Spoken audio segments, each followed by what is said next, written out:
12월 고용지표가 발표가 됐습니다. 미국 노동통계국에서 발표를 하고요. 이게 고용보고서의 내용이거든요. 근데 최악을 피하려면 고용지표는 무조건 잘 나와야 된다. 이 말씀을 먼저 드리도록 하겠습니다. 일단 12월 고용보고서 내용을 이렇게 쭉 살펴보면 전체적으로 미국의 실업률, 비농업 고용, 임금 상승률 등 좀 이따 잘 살펴보겠는데 전체적으로 강한 흐름을 보여지고 있어요. 그런데 이제 뉴스를 보시면 이렇습니다. 대부분 고용지표가 호조가 되고 있어서 내년 기준금리 인하는 시기상조, 강한 고용의 산타랠리 무너지나 주식시장이 부정적이라는 소리겠죠. 그리고 고용이 너무 좋아서 금리 인상이 지속될 것 같다. 고용지표가 너무 견조하게 나오면 미연준이 기준금리를 더 많이 인상할 테니까 주식시장도 하락하고 결국에 악재가 아니냐 이렇게 얘기를 하고 있어요. 그런데 우리가 생각을 해봐야 될 게 있습니다. 만약에 반대로 고용지표가 나쁘게 나오면 미연준이 기준금리 인상을 중단하니까 호재일까요?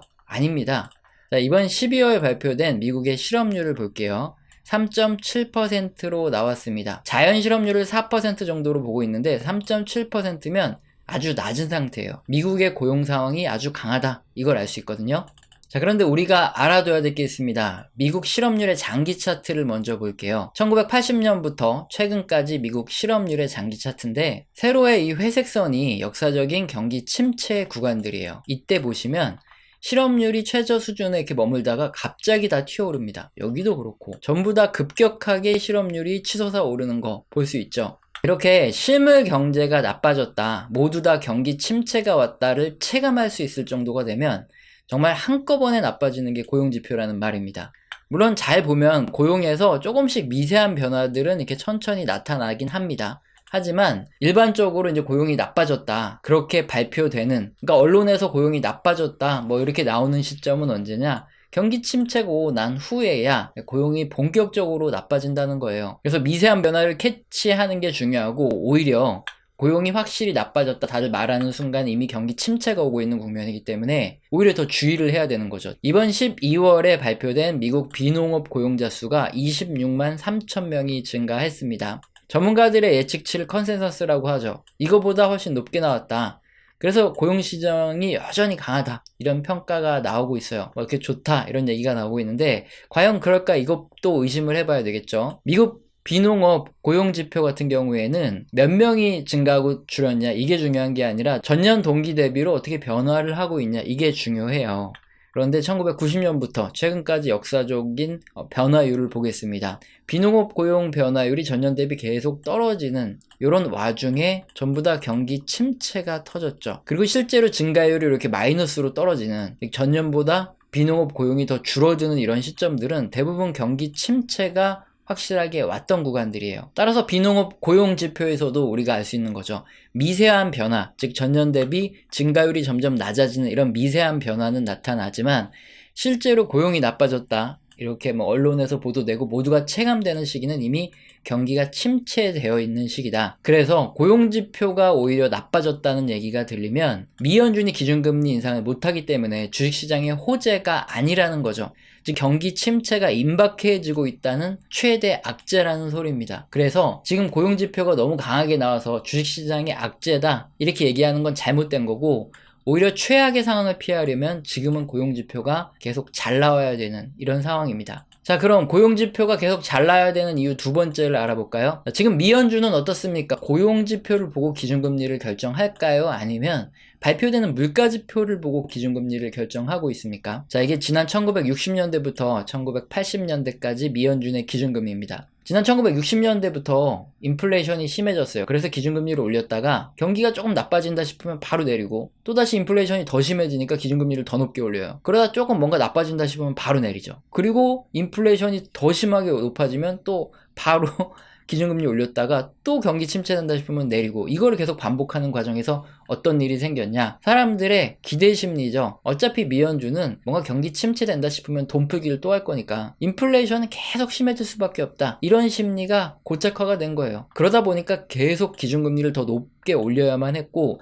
결국에는 기준금리를 20%까지 올리고 나서야 인플레이션이 잡혔다 이겁니다. 자, 이렇게 인플레이션에 대한 기대 심리가 고착화가 되면은 기준금리를 너무 많이 올려야 되니까 미연준은 지금 어떻게 하고 있습니까? 경기 침체가 오더라도 기준금리를 인상하고 유지하겠다 이런 방침이에요. 그래서 FOMC 기자회견이 끝날 때마다 파월 의장은 금리 인상으로 앞으로 경기 침체가 올 수 있다. 즉 미국의 실업률이 급등을 하는 이런 경기 침체 상황이 앞으로 펼쳐질 수도 있겠지만 인플레이션이 확실히 잡히기 전에는 우리는 금리 인하를 하지 않겠다 이렇게 반복적으로 언급을 하고 있어요. 자, 그렇다면은 지금 시점에는 우리가 뭐를 바라야 되는 겁니까? 미연준의 기준금리 인상으로 인플레이션이 잡혀야지 되는데 그 사이에 미국 고용이 견조해야 되는 거죠. 고용이 꺾여버리면 경기 침체가 올 확률이 아주 높아지기 때문에 고용지표가 호조를 계속 보여주는 게 우리 입장에서는 가장 좋은 시나리오예요.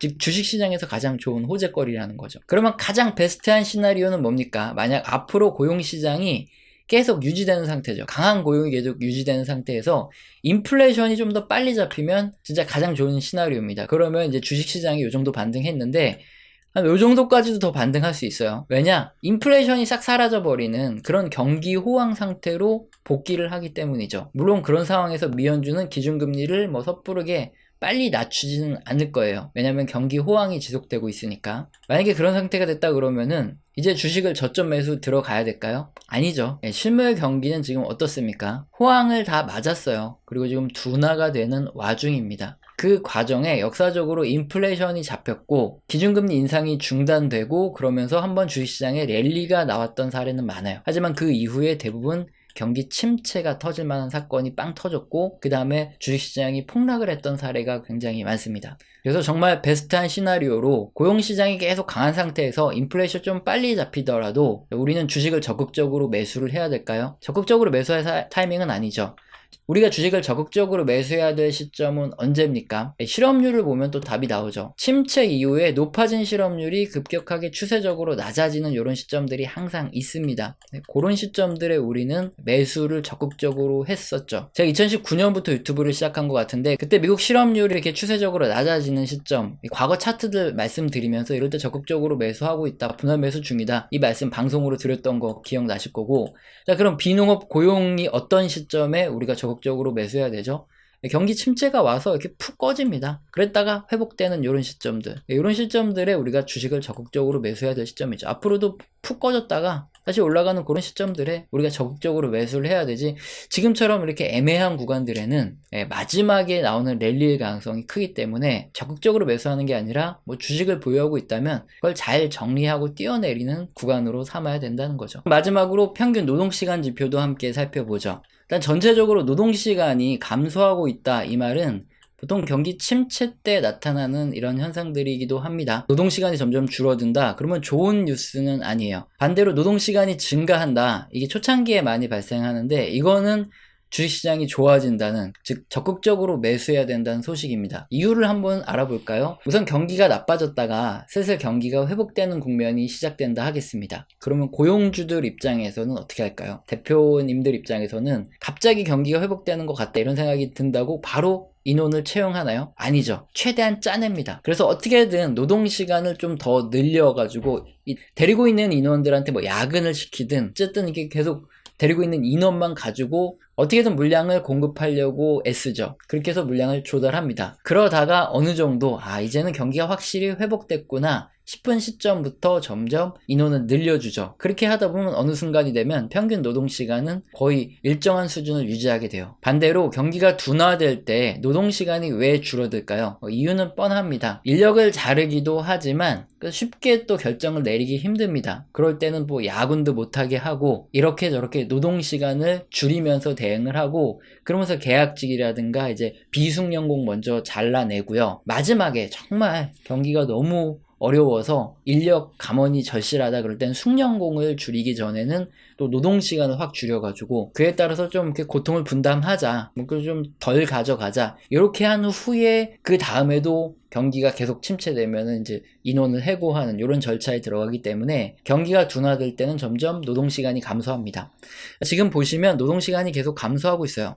결코 좋은 소식은 아니라는 거죠. 이 평균 노동시간 지표는 앞서 보여드린 실업률이라든가 비농업 고용처럼 굉장히 강하게 나오는 지표와 좀 대조적으로 앞으로 노동지표가 좀 안 좋아질 수 있다. 그러니까 졸트 보고서 지난번 영상에서 설명을 드렸는데 그 채용 공고 보고서와 마찬가지로 노동시간이 어떻게 보면 고용지표에 약간 선행할 수 있기 때문에 이번 고용보고서가 완벽하게 좋다 이렇게 말하기는 힘들다는 의견이 나오기도 하는 거죠. 어쨌든 고용은 계속 좋아야 되는데 이게 선행하는 채용 공고라든가 노동시간이 점점 줄어들고 있어서 좀 불안한 시점입니다. 그래서 이렇게 경기가 둔화되고 있고 향후에 경기 침체가 다가오고 있다는 신호들이 점점 들리기 때문에 우린 이런 부분들도 감안을 하고 투자 판단을 내려야 되겠죠. 우리 채널에서는 영상 시청하시고 도움되셔서 후원 주시는 분들이 계십니다. 제가 너무 감사하기 때문에 감사합니다라고 말로만 때우지 않죠. 한 달 교육을 진행 중에 있고 매주 진행하고 있습니다. 영상 하단의 설명란 읽어보시고 해당되시면 꼭 메일 주시길 바랍니다. 오늘 영상도 마음에 드셨다면 구독과 좋아요는 꼭 눌러주시고 지속적인 시청 부탁드립니다. 감사합니다.